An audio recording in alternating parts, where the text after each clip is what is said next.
Right? Let's see. It's a real pleasure to be here. And here is the Memphis. I don't know where to stand here exactly. It's right here, maybe. Okay, I can see everybody from here, huh? How's that, huh? The Memphis Business Journal from September 5 to 11.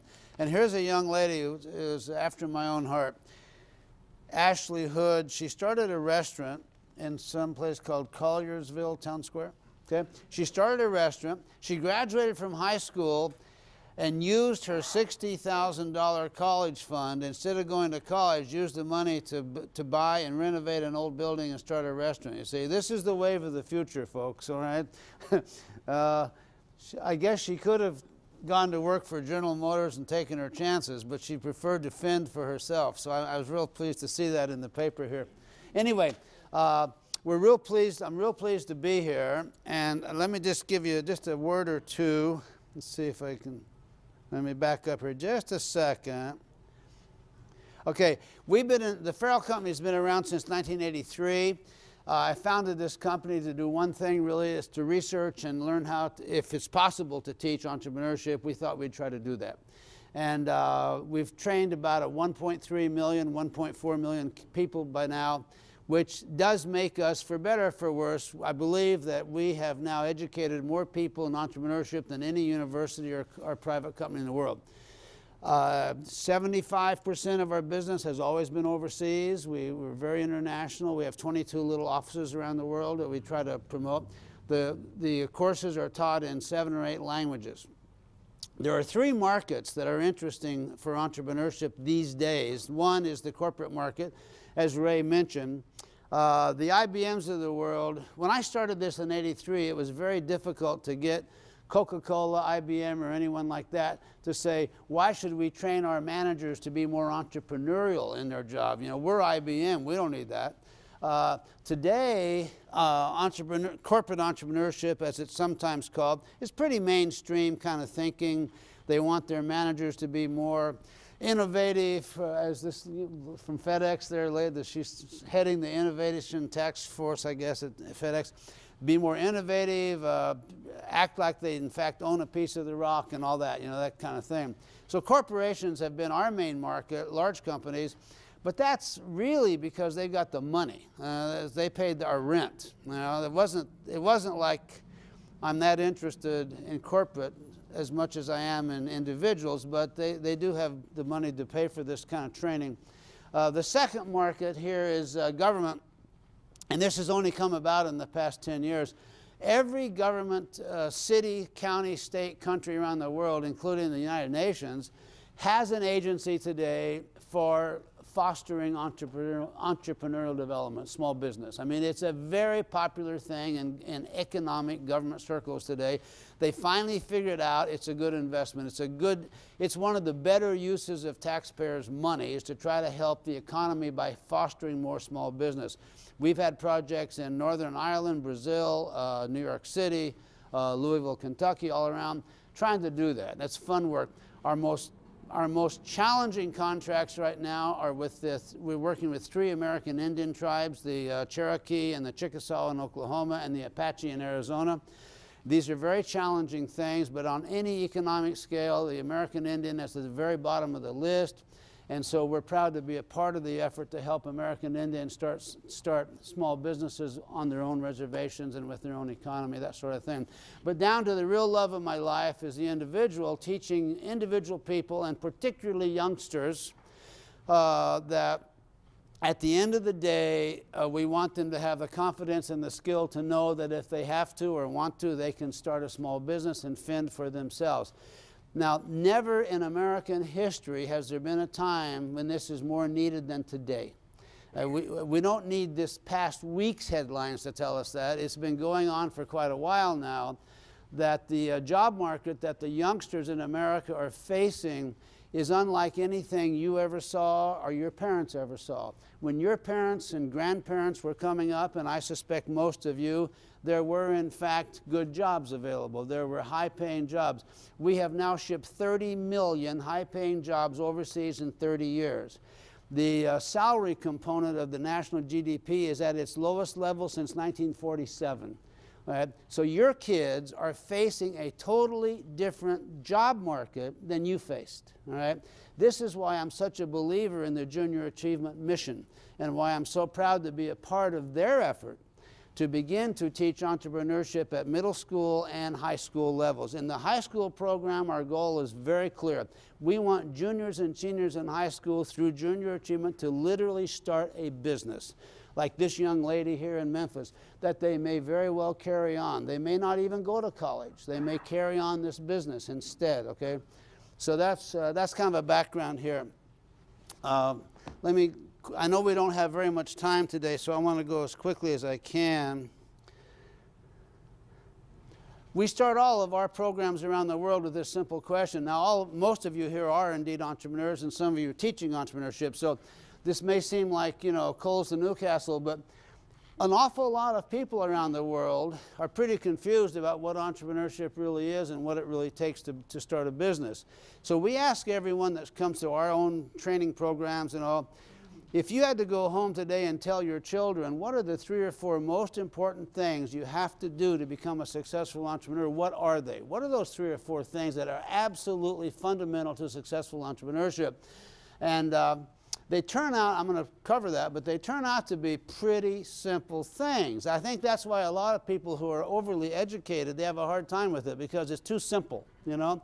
I had a guy at Glaxo one time in Raleigh, North Carolina, tell me, "Oh, Larry, this is too simple for us. We want something more complicated and sophisticated about business. You know, this is too simple." You know, and I said, "Well, okay, go to the Harvard Business School like I did. You want to get complicated, go there. You know, but if you want to really learn what makes businesses tick, study Walt Disney and Steve Jobs and Bill Gates and these people, because they're the ones that are going to tell us how to do that."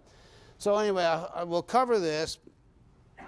I'm going to jump over here. I'll tell you this. This Business Week magazine, November 5th, 1984. My first business venture when I started my first company was in partnership with Tom Peters. Anybody here old enough to remember Tom Peters? Okay. Great guy, smart guy. He wrote this book, In Search of Excellence. And so I quit a really good job, a high-paying job, to join Peters to start a company to run a training seminar based on his best-selling book. Now, this book, In Search of Excellence, sold 6 million copies in 1982. That made it the best-selling book in American publishing history next to the Bible.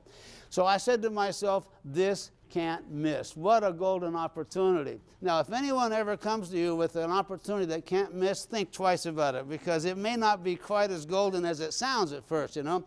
But 18 months after I started the business to try to promote and deliver and sell his training programs based on his book, Business Week magazine comes out with a cover story, "Oops, we made a mistake." They detailed in this article how the book was mostly nonsense, and that 1/3 of the companies Peters was touting were near bankruptcy only 18 months after the book was published. You see? So this is what we get in America. We get so much nonsense about business. But I had a particular problem. I thought to myself, this is the worst publicity a little business could ever have, because our product was based on the book. And I said, smart me, I need a new product. This isn't going to work, you know. I've got a mortgage on my house now and all that. So I came up with this thought that instead of looking at IBM in the 80s, as Peters did, or instead of looking at Disney in the 80s, when they were already, you know, $100 billion companies or whatever, maybe we should have looked at IBM in the 20s when Thomas Watson founded the 20th century's greatest company. You know, what did he do? How did he get IBM going in the 20s and 30s and 40s? Instead of looking at Disney at its current stage, maybe we should look at Walt Disney in the 30s, 40s, and 50s when he founded the world's greatest entertainment company. So I got very interested in the entrepreneurial phase of all these big companies, okay? And it turns out to be that's the high growth phase for most big companies, is the first 10, 20, 30 years. So we began to research all that, and when you do that, you begin to come across some really crazy statistics, which I'm sure you've read since then. 33% of the excellent companies were failing only 2 years after the book was written, and it was a bestseller, you see. So I always think to myself now, don't read these business book bestsellers. I mean, this may lead you down the wrong path, you know. or be very suspicious of them. Even more telling, of the 100 largest companies in America in the year 1900, how many still in business today? Roughly 16, about 16, 17, something like that. 84% failure rate of giant companies. What happened to those companies? The Fortune 500 was introduced in 1955. That list from 1955, if you look at it, compare it to today's list, 70% of those companies are gone, you see? So, I mean, on the negative side, you got to say, what happens to big business when it gets so big? On the positive side, maybe the idea is, well, there's a lot of entrepreneurs keep coming along and inventing new businesses, you know? So it could be a glass half full, a glass half empty. But the fact is, being big doesn't guarantee longevity, all right? As we saw this week in Wall Street, okay? And the mergers don't seem to work any. 70% of all super mergers fail, all right? They don't work, you know? So, we studied this in our little business, the high growth practices of great entrepreneurs. Oh, by the way, this book, Getting Entrepreneurial, that JA has adopted for their high school program. This book is in Chinese. There it is in Chinese. The Chinese like to put dollar signs and money, because to them it's all about making money, you know. I told them, I said, the Chinese editor, I said, listen, my book is not about making money. My book is about following your dream, you know, blah, blah. And they said, oh, okay, Mr. Farrell. Then the cover comes out all about money. You say, this is Chinese. But anyway, so for the last 2 years, it's been on the Business Book bestseller list in China. So I'm very proud of that. And JA China, Junior Achievement in China, will soon, they say, will soon surpass JA USA in number of students per year. Now, JA worldwide has 7.5 million kids per year going through their programs. JA China wants, and USA I think has 4.5 million of those. And JA China wants to surpass the US, you see. I mean, this is an amazing place right now. Anyway, enough of that. So, as if the Chinese need to read my book, right? Huh? Yeah, okay. The final crowning glory for me on my research was the great, wonderful Peter Drucker. I do love, he died several years ago, but he saw a talk like this, and he stood up afterwards, and I thought, if Dr. Drucker, the world's greatest management expert, comes up and says, this guy Larry is an idiot, you know, it's going to be another Tom Peters Business Week moment for me, right? He could ruin my career for the second time, the second visit. Instead, Dr. Drucker stood up and said, Larry's onto something here. Bigger is better is a big myth. The best, he said, went on to say, the best companies in America are the mid-sized companies, not the giants, and that sort of thing. And Larry Farrell has explained why. Now, what he was referring to, and I hope this is of interest to all of you here, this is the basis of our own thinking, our own research about entrepreneurship. We're very interested in the first 2 steps of the life cycle. Every company goes through a life cycle. Small, medium, giant, doesn't matter. There's a life cycle that companies tend to follow. And it's these phases. In the startup phase, if you've ever been in a startup business, which most of you probably have, your own businesses, a startup time is exciting. If you've ever started something new, it's the most exciting time in your life, perhaps, you know. Unfortunately, 60, 70% of those startups fail, right? Number one reason for small business failure in America is not lack of money. It is not lack of management. It is because you haven't come up with a product that anybody wants to buy. That's number one reason for failure. So given that, if you're in the lucky 1/3 where you in fact have a product or service that someone wants to buy, you go to phase 2, which is a period of relative high growth. This can last for 20 years, 30 years even. You're going to grow at 20%, 30%, maybe 35% per year for 20, 30 years, okay? Because and most of this growth is usually based on the strength of one great product or one great family of products, okay? It is not a conglomerate, it is not all this nonsense. It is focused on a great product, all right? But what happens to your company if you grow 30% for 30 years? For one sure thing is you're going to get big. You used to have 5 employees, you now got 5,000. You used to have meetings that lasted 20 minutes in the parking lot. Now you go off to Bermuda for a meeting, you see? You used to be able to decide your own strategy. Now you got to hire McKinsey to tell you what to do, you see? All this stuff happens as your company gets bigger and bigger and bigger. And what is going on by the time you hit the apex there, the top line is you're rapidly becoming another bureaucracy. You've slowed down. If you've ever been in one of these big companies, I used to work for American Express in New York City. I'm telling you, it was unbelievable. I was a young kid, young guy. I couldn't believe these people. They didn't do anything. You know, American Express was a company based upon a great product, all right? It was called a traveler's check. They were so rich from that traveler's check, the rest of the divisions could sleep all day. You know, we had executives in American Express, I'm going back to the early 70s, they learned this magical trick of sleeping with their eyes open. You know, at meetings and all. Did you ever see anybody do that? It was amazing. I was 26 years old, and I saw these old guys in there. At meetings, they were sound asleep, but boy, their eyes were open. They wore a fancy suit and all that, you know. This is American Express in the 1970s. Anyway, at the apex, though, is a very critical time for most companies. Very critical choices to be made. What do you do when you've got 5,000 employees, you're on the verge of being a giant company, and you feel yourself becoming slower and bureaucratized and all that, okay?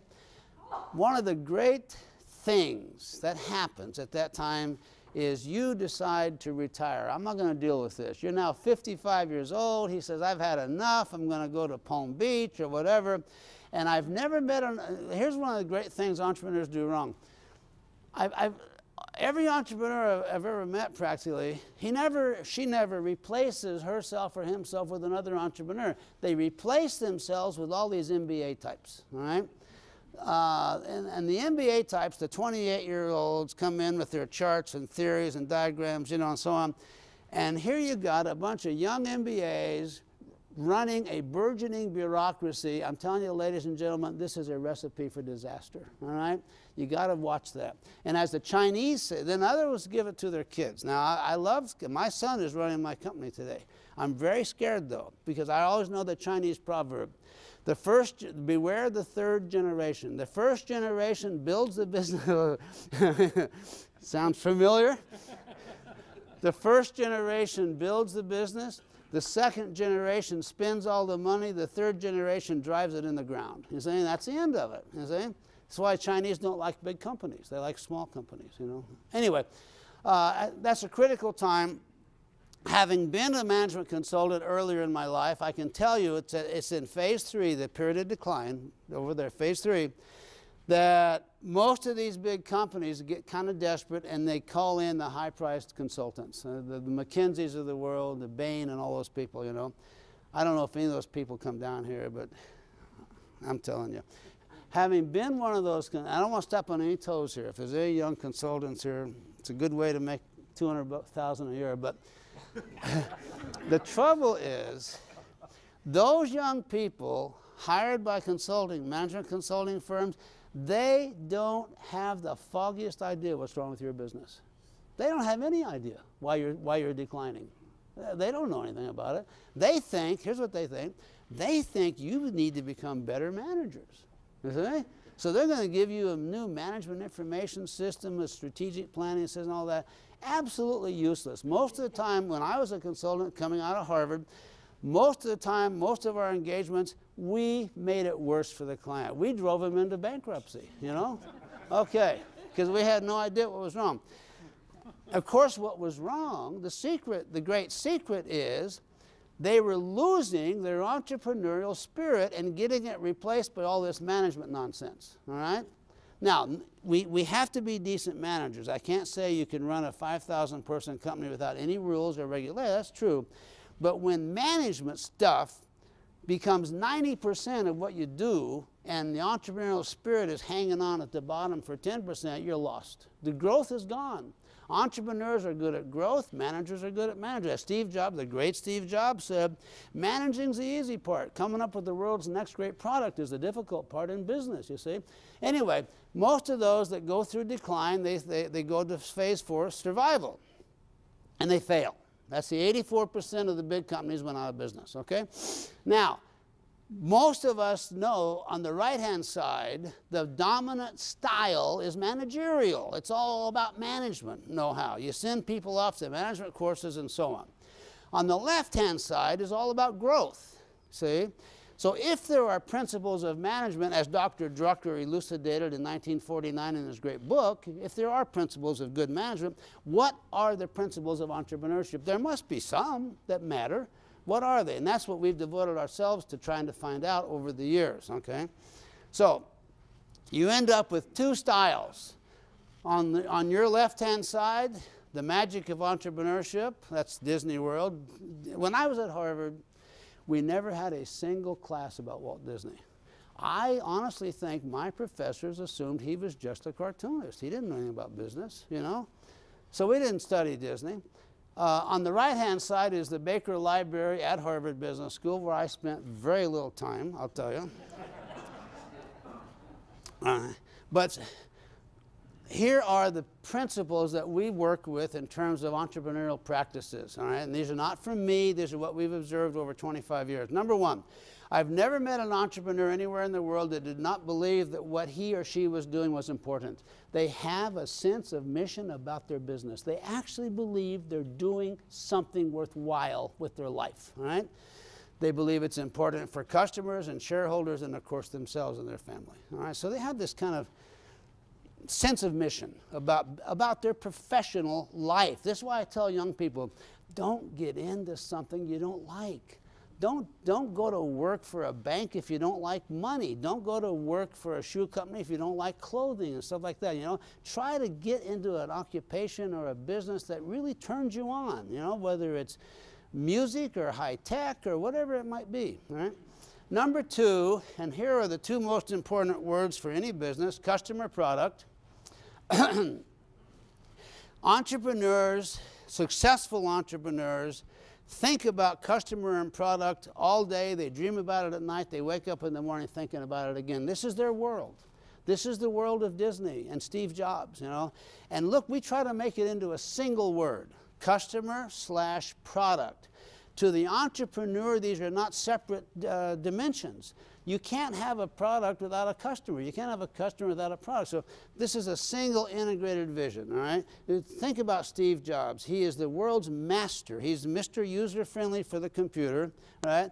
He says the computer is the most important tool we've invented in the 20th century, but the most important thing about it is getting young people to use it. You're focused on the users of these products, you see. So customer product, we try to make it in at the business schools of the world. These are separate disciplines.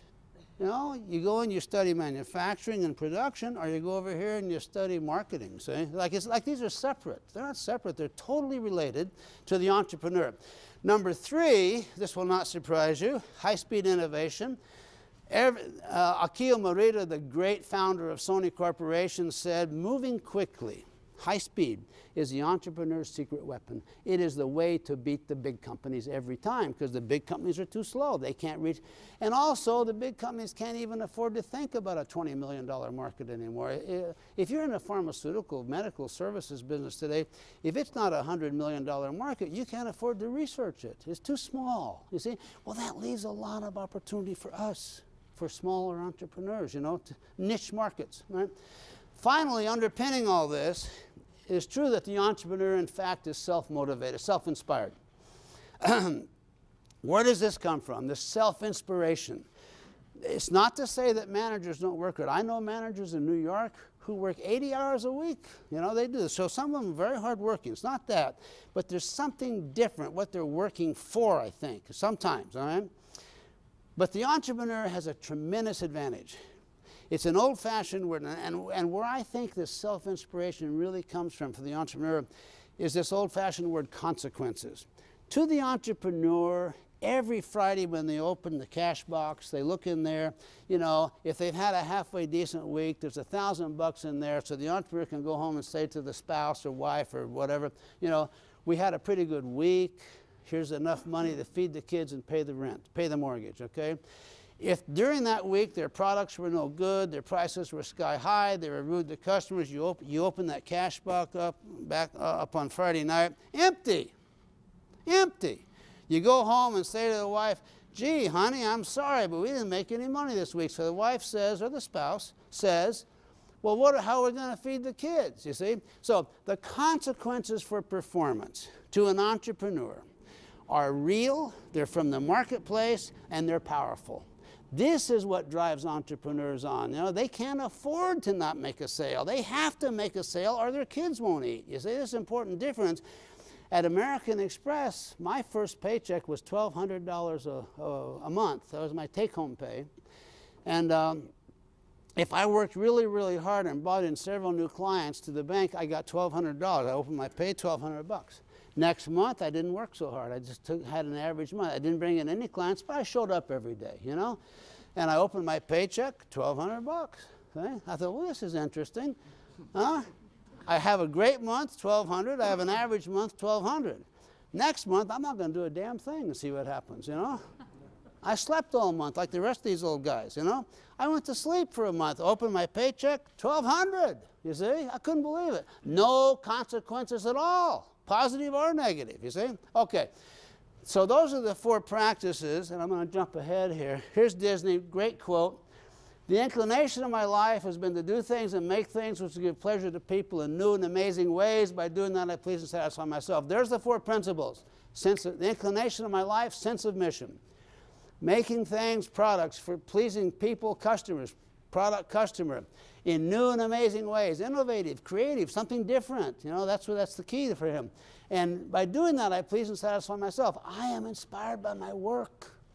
I don't need to go to a Tony Robbins seminar. I'm inspired by making cartoons. You see, I love this. This is what I like, okay? So there you have the principles. Now, if you don't mind, I want to end up just a word or two on the high school for kids, because I think it's interesting to us, and that also he's raised my host here. So I think it's only fair. But this is some interesting stuff here. 30 million jobs out, downsized or shipped overseas in 30 years. The 3 largest employers only 20 years ago were General Motors, IBM, and Sears. They all made products. Sears was the world's largest manufacturer of appliances. So they were retail, but they were a huge manufacturer. Craftsman, all that stuff. The 3 largest employers today are Walmart, McDonald's, and UPS. Right? Now, they're great companies, but they don't make anything, you see. They deliver products made in China, you see. There's a big difference for your kids, big difference, okay? Wages at their lowest percentage since 1947 as a percentage of our GDP. This is scary stuff when you think about it, you know. Number 4, job security out the window, gone, finished forever. There is no job security. We're all free agents. We're all like Alex Rodriguez. We're free agents, you see. And you better have some skills to sell yourself to another company, or else you're going to be on the dole, you see. Or start your own business. Become an entrepreneur and give it a go, you see, for the kids. Now, the good news is, for youngsters, the good news is we are living in a worldwide entrepreneurial revolution. It is the engine of prosperity in every country in the world today, including China and India. 90% of all new jobs, as you know, come from small business, so it's obviously a booming sector. A small business can operate globally. I opened my first office, my own office in London, $5,000, never put another penny into the office. It's easy to work around the world. You don't have to, you're not constrained to the Memphis market. You can export anywhere. It's easy to do. And as I said about the huge niche markets available for young entrepreneurs, all right? There's businesses that large companies can't think about. Startup capital, not a problem. The world is awash in venture capital. The many venture capital firms that you may have read in the past year, they've closed some of their funds down. They can't find enough good ideas out there to invest in, you see. And every government agency from SBA, the SBA is a bit of a nightmare, but there are government agencies all throughout the system who want to loan people money with a good idea. And number 6 there, the last one is the most important and the beauty of junior achievement. Entrepreneurship is the ultimate meritocracy for all of us. It doesn't matter what color you are, who your parents were. It doesn't matter what college you went to. If you have a good idea in this world, you cannot be stopped. And you're willing to work hard. If you have a good idea and you're willing to work, you can't be stopped. I don't care who you are or how poor your parents were. Huh? It doesn't matter. And that's the beauty of entrepreneurship for all of us, I think. And it's a bargain. Look at this. These are cost figures from New York City. New York City spends $20,000 to keep one family on welfare. They spend $25,000 to give one student a scholarship to MIT or Harvard or somewhere, all right, or Columbia, good school. Okay, it costs them $30,000 to keep one guy in prison 1 year. So the people in New York City said, helping start, the average cost is $14,000 to start a small micro business.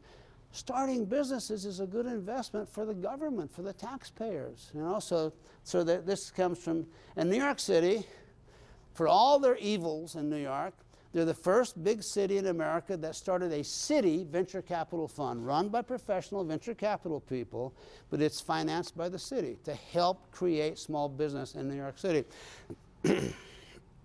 JA to the rescue. The programs at JA, middle school program, is out there in the market already that my company helped them on. And the Getting Entrepreneurial program is being tested in Memphis along with 11 other American cities and 4 foreign countries. And the reason why Memphis was chosen, because the JA staff here showed exceptional interest in this idea. They had the body to do it, and so they're one of the test sites, which makes me very happy, and that's why I'm here with Ray today to talk to his board tonight. And what we want to disprove with this program, the new JA high school program, we want to get rid of the myths and provide the simple truths, all right? People say, oh, it's a risk. It's, no, the biggest risk is going to work for IBM, right?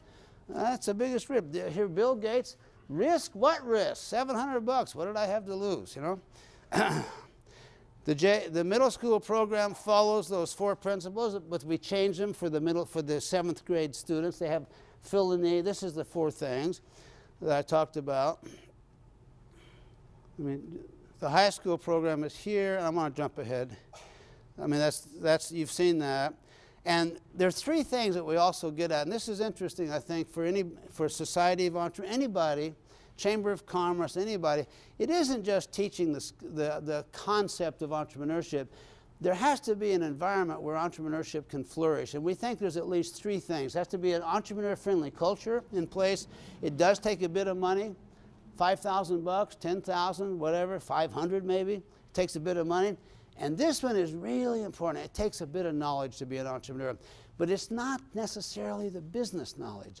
It's you got to learn how to make a product that someone in the world wants to buy. So this is why you need to go to vocational education, maybe. You need to go to university, maybe, to learn something to make, you know. So we got to tell all the high school kids, we'll teach you about entrepreneurship, but you also have to know how to make something the world will pay for. I mean, that's the real skill of an entrepreneur. You know, it is not knowing the process of entrepreneurship. It is knowing how to make a product that the world will pay for, all right? So we teach these things, and JA offices around the world will be helping kids in these areas, all right, to do that. Here's Richard Branson. Keep it simple. One of my great advantages, I don't have a highly complicated view of business. You need that.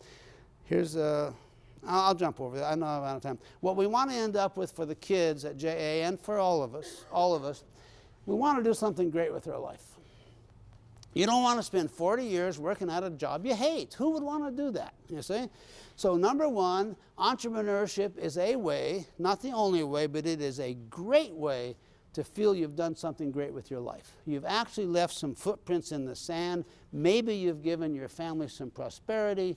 Maybe you've given your kids a company to run or whatever. You've done something worthwhile with your life. Number 2, It is the best economic tool ever invented for individuals and families and countries. We know that. That's a fact. Now, we need the IBMs. We need them. We can't survive with just a bunch of mom-and-pop stores. We know that, okay? But the IBMs need suppliers that are innovative and entrepreneurial also, so it all feeds on itself. Number three, this is what I tried to tell the Chinese. You don't do this just to get rich, you know? You got to believe in a product. You got to have a passion about something. You might make some money, you might not. If you want to make a lot of money, go run a bank in Wall Street or something, you know, get your $10 million a year and then get bailed out by the feds, you know. But my last point is this again. The most important thing, I think, for all of you who are entrepreneurs, for those of us teaching entrepreneurship and for the JA, is that we want to get this idea across. If you have a good idea about a product or service and you're willing to work, all right, you cannot be stopped. You cannot be stopped in this country of ours and in the world, in the whole world. So thank you very, very much for your time. Good luck to all of you, and maybe I'll be back with Ray in Memphis. Thank you very much. Thank you. Thanks.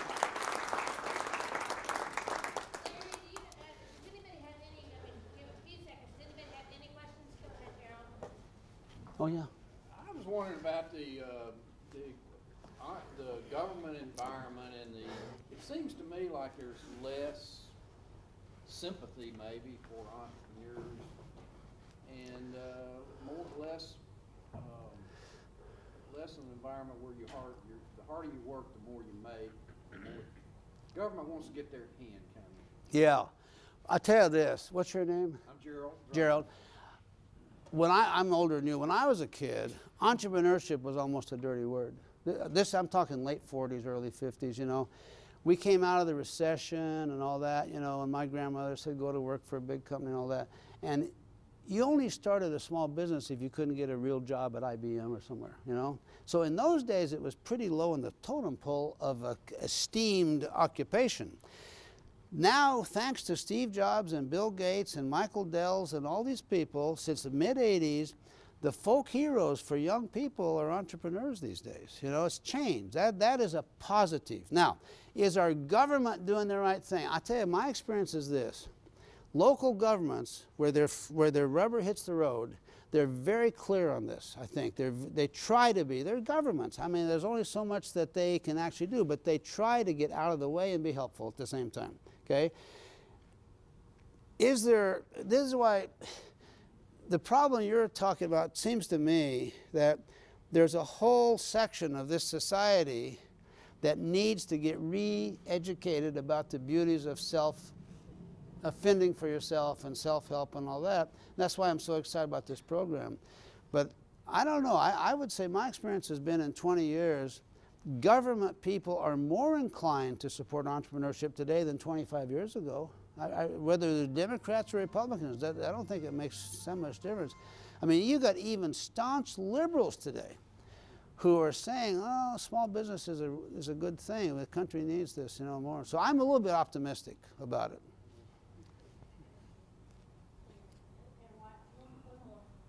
No.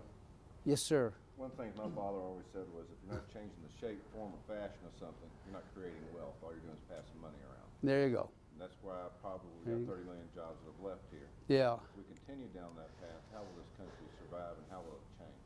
That's right. It'll be a mess here, and it's going to get, you know, the great thing about us, though, in my opinion, is compared to China, India, or most of Europe, we are in fact more creative.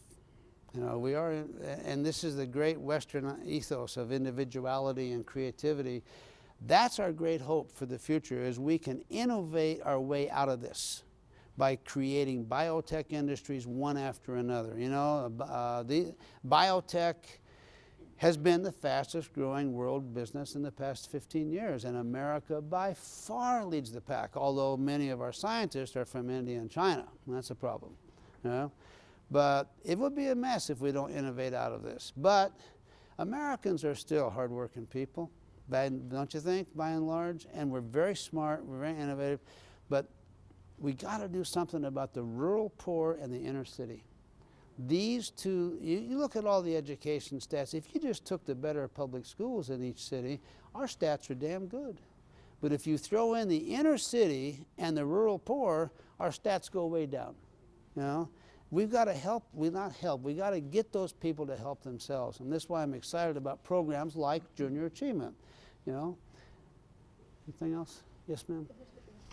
A terrific question for those larger companies that have kind of backed up the United States. Yeah. To the past. Is there hope for them in terms of remaking the way they do business and making smaller units and closer to the customer base? In your research, have you come up with any ideas for them? There are some very successful examples of pretty big companies that have turned themselves around, you know. And the world's largest maker of welding equipment up in Cleveland, Lincoln Electric, wonderful company. They don't mess around. They for every good piece of welding equipment those workers turn out, they get paid a tremendous. They're the highest paid factory workers in the world.